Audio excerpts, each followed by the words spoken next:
cliente comprou um imóvel em nome do filho. E agora, quais as consequências para o inventário?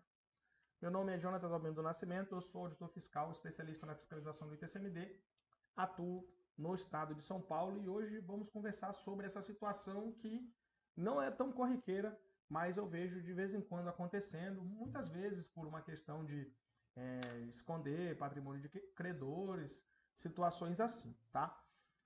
O que acontece? Essa pergunta apareceu na nossa página no Instagram. Se você não segue ainda, eu te convido para seguir, @modoadvogado.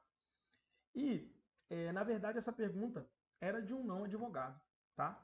Mas eu tenho certeza que essa situação vai cair na mão de um advogado, né? Então, ela é de interesse de todos. Eu sei que temos seguidores advogados e não advogados, e essa questão é absolutamente do interesse de todos. O que acontece? Primeiro, eu preciso abordar essa situação sob a ótica de pessoas vivas, tá? Por quê? Eu quero levar você a se questionar, ou melhor, a ver de forma ampla esse tipo de negócio, certo? Porque o que acontece? E não me entenda, eu canso de falar isso aqui, tá? Isso não é uma discussão ética, nada disso, tá? Muitas vezes eu falo isso, que quando aparece uma situação que às vezes para esconder o bem de um credor, às vezes para eventualmente pagar menos imposto, as pessoas olham para essa situação e elas ficam cegas em relação ao contexto, certo? Por isso que eu estou falando que não é uma discussão ética, uma discussão técnica, tá? O que eu quero levar vocês a pensarem sempre diante do que eu chamo de soluções criativas, pensem de forma ampla. Não pensem de forma assim, ó, visão de túnel, vendo só aquilo ali e opa, me dei bem aqui, opa, me dei bem aqui, mas quais são as possíveis consequências disso, tá?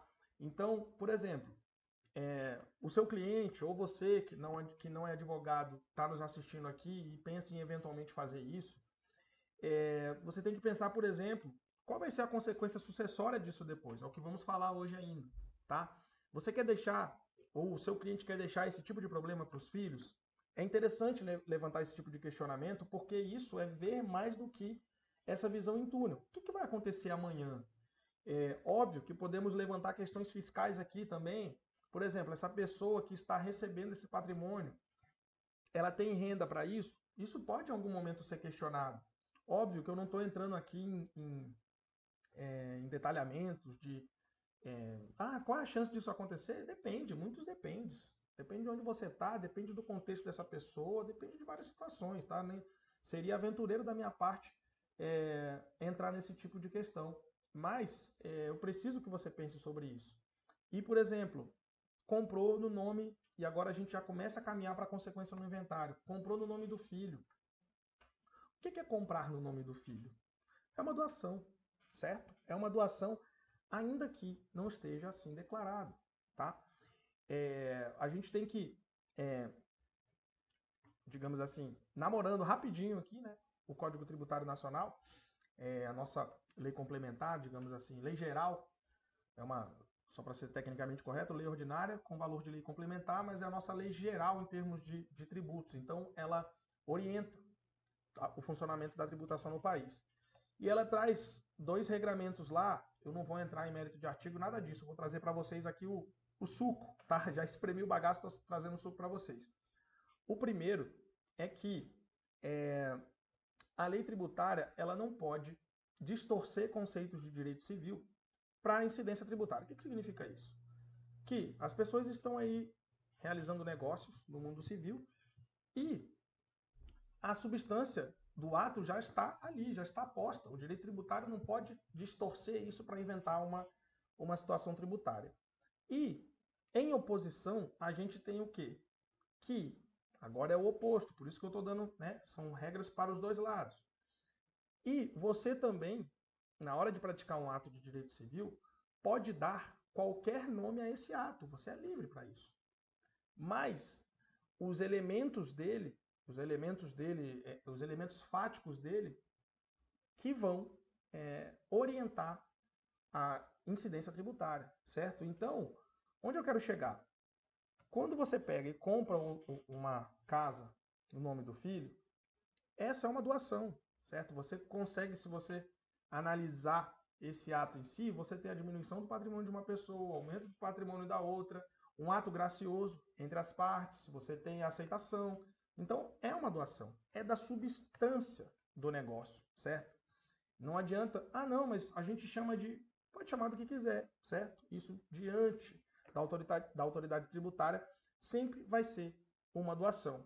E óbvio, eu estou levando aqui para o lado do tributário, porque é interessante a gente sempre ter essa visão também, mas essa é a mesma argumentação de um herdeiro eventualmente prejudicado, certo? Então, se a gente está falando de uma doação, o que entra aqui para a gente?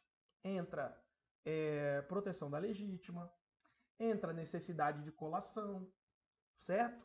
Então, quando você estiver eventualmente diante ou desse ato já praticado ou da possibilidade de praticar esse ato, é interessante que você, agora eu falo principalmente com os advogados, pensem nessa consequência, tá? Vai comprar em nome do filho? Inventário, colação. Quer dispensar da colação? Qual o montante disso aqui em relação ao patrimônio? Certo? Porque, né, a gente vai ter que aferir no momento da doação o tamanho dessa legítima que protege, né, os herdeiros legítimos. Por isso assim é nomeada. Não terminamos ainda, tá? Mas eu peço que você aqui deixe o like pra gente, ajuda bastante. Se inscreva também no nosso canal, todas as quartas-feiras, às 8 horas, nós liberamos um vídeo novo, conversando sobre temáticas variadas em relação a inventário, tá? Seguindo no nosso raciocínio, seja para essa ou seja para outra questão, como eu falei no começo, sempre tenha a visão ampla, certo? Você vai praticar um ato agora, auxiliar o seu cliente a praticar esse ato, seu cliente vai praticar esse ato, beleza. Quais são as consequências? Isso vai me livrar do que agora e vai me impor o que no futuro? Isso aqui, para mim, é muito decisivo, tá? E claro, né, eu falei aqui para você, principalmente para os colegas que ainda não me conheciam, sou fiscal, então eu trago muito da experiência de fiscalização, naturalmente, conversando com vocês. E eu faço uma ressalva que eu fiz quando eu falei sobre isso lá nos stories no nosso Instagram. Quando eu trago isso aqui, eu não quero de forma alguma que o colega eventualmente se sinta ameaçado por mim, até porque, por uma questão estatística, a probabilidade de você ser fiscalizado por mim é absolutamente irrisória. Seria, né, bobo, pelo menos da minha parte, pensar assim, né? Nossa, vou ameaçar aqui. Nada disso. Não me entendam mal, tá? Estamos num país aí de 220 milhões de habitantes. O que eu quero trazer para vocês, quando eu trago essas situações de fiscalização, esse tipo de coisa, eu trabalho vendo as coisas acontecerem no sentido de dar errado. Certo? Na verdade, eu trabalho muito com isso, tá? Então, o que eu vejo? Eu convivo com muitos colegas advogados, tanto amigos como alunos, e eu vejo que as pessoas têm uma percepção de que quando elas realizam uma coisa errada uma vez, aquilo sempre vai dar certo. Eu gosto de comparar muito as infrações à legislação tributária com infração de trânsito e cabe aqui de novo essa comparação. Você vai lá, ultrapassa, estaciona no lugar errado. Estacionou uma vez, deu certo. Estacionou outra vez, deu certo. Você já sabe onde eu vou chegar. Vai dar certo sempre? Não, não vai dar certo sempre. E aí um dia você é multado, tá? Então, eu quero colocar para você esse raciocínio amplo justamente para, não, vamos adotar essa solução criativa. Então, o que eu posso te dizer é o seguinte, uma vez que eu não tenho paciência para discussões éticas, o que eu posso te dizer é o seguinte, converse com o seu cliente, coloque os riscos e divida corretamente as responsabilidades, tá? Porque combinado não sai caro. Uma vez eu joguei lá no grupo de WhatsApp uma situação que envolvia um divórcio, em que pretendia se esconder bens, ficou famoso, se você procurar aí no Google você vai encontrar. E aí deu errado o plano do advogado, e como é que terminou o processo? O cliente processando o advogado pela solução que deu errado, tá? Então, é isso. Conversamos hoje sobre essa situação, digamos assim, uma situação que eu considero criativa, mas que de vez em quando a gente esbarra, e eu gosto de trazer para vocês não só, digamos assim, o conceito que vocês já encontram por aí, mas gosto de trazer também essa outra visão de quem trabalha na fiscalização e vê as coisas dando errado, tá? Se você chegou até aqui, peço que você curta o nosso vídeo e se inscreva para que você possa estar com a gente nos próximos vídeos, toda quarta-feira às 8 horas, tá? Um abraço e até mais.